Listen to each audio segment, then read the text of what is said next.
Good evening. I'm John Larson, your local reporter for the Global Water Daily News. Thanks for tuning in. Today, we're going to be discussing a hot button topic that continues to be very popular in both the environmental and political climates. Headline: Continued Crisis in Flint.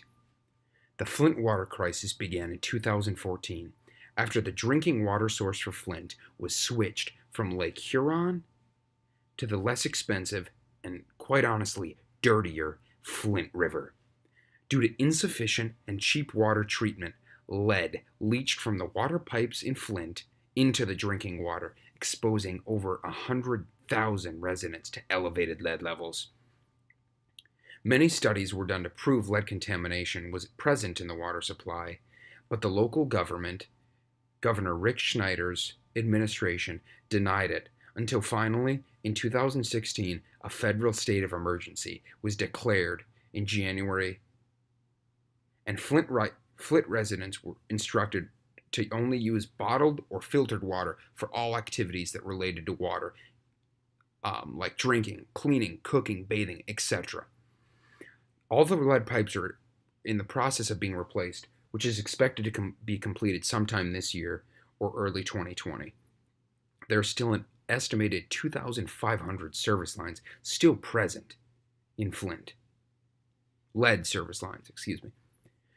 Some background. Some water service lines in Flint were installed between 1901 and 1920, so almost 100 years ago.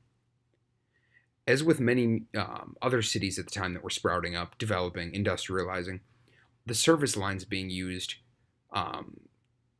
weren't made out of cast iron. They were made out of lead because it was inexpensive and easy to work with, although lead can leach into the water, and is unknown if it was known at this time when they were using lead, but lead can leach into water, especially if certain contaminants are present. There are an estimated 43,000 service water lines in Flint, and up to 5,000 of those are definitely lead lines, and 9,000 are unknown. So, in upwards of 14,000 service lines could contain lead. This all started because in 2011, the city of Flint was in a very devastating budget crisis. So the state of Michigan overtook Flint's finances and ordered that one of the first projects would be getting a less expensive source of water while a new pipeline was being built to deliver water from Lake Huron to Flint. So they settled on the Flint River. Soon after the switch, residents said the water started to look, smell, and taste funny. Almost had a brownish color, which is very off-putting, obviously. So, in late August, early September of 2014, people complained that they were getting sick when they were drinking water, and it was found that a bacteria also present in fecal matter was found in the water. So, as a response to this, the governor ordered that city officials should flush the pipes and add more chlorine to the water. Although this was initially successful, with the higher levels of chlorine in the water, General Motors started complaining. Their processing plant in Flint started complaining because there was so much chlorine in the water that it started corroding engine parts. About a year later, a medical center in Flint released a study that showed that the proportion of infants and children with elevated levels of lead in their blood had nearly doubled since the city switched from the Detroit water system to the Flint River as its new water source. Governor Rick Snyder and his administration denied this, and many in Michigan and outside the state of Michigan called for Governor Snyder's resignation. This led to it being a very popular topic in the 2016 presidential election. This lead exposure, paired with poor water quality, relates directly to the high rise in Legionnaire's disease in Flint and the surrounding area. Legionnaire's disease, the signs and symptoms include cough, shortness of breath, high fever, muscular pain, and headaches. It's a respiratory infection caused by a bacteria that's found in fresh water. It can contaminate anything that uses this contaminated water, including hot water tanks, hot tubs, air conditioners, showers, baths. And Legionnaire's disease is spread by breathing in mist that contains this bacteria. Although it doesn't infect a lot of the people who are exposed to it, if it infects you, it can be very deadly.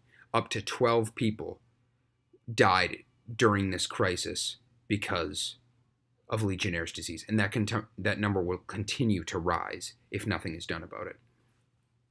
Another negative effect of lead exposure is, well, all lead exposure is negative, but an especially negative effect is childhood lead exposure because it causes a massive intellectual functioning and IQ reduction. So it's poisoning these kids, and it's not giving them a good start to life because they don't even have access to clean water. Back to Legionnaire's disease. Unfortunately, no vaccine is available, and this means prevention depends on good maintenance of water systems, which obviously wasn't present in Flint during this crisis. Failed infrastructure and economic decline in Flint are two of the causes that led to these toxic levels of lead in the city's water supply. Quote, a corrosive water source was introduced into an aging water system without adequate corrosion control. Very little was done by Governor Rick Snyder and his administration when this crisis came to light. But luckily, a lot more is being done as of late. In her first act as governor, Gretchen Whitmer signed an executive order directing all state officials that they should immediately report to their department or agency director any threat to public life or safety, which was an action inspired by the mistakes made by her predecessor's administration that led to deaths and this water crisis. Governor Whitmer has also allocated thousands of dollars to this crisis, and it looks to be that the Flint water crisis is on a decline. She has promised to end it by the end of her 4-year term. In other news, Michigan man grows his 6th arm and his 18th toe. What could be causing this? The story next.